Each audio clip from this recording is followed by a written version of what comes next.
How to check app time usage on iPhone.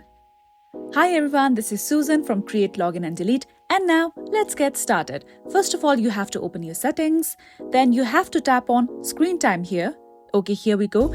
Now here, one additional information you can note down is that you can also set time limit for each and every application. For that, tap on app limits here.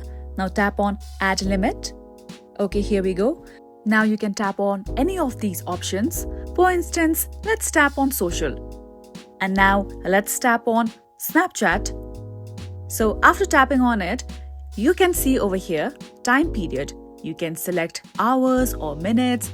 Now after setting a time period, you cannot extend the time for that particular app usage. Now in order to check app time usage on iPhone, go back and you can see the option of see all app and website activity. Just tap on it. Now over here you can check for how long you have been using any particular application in a day.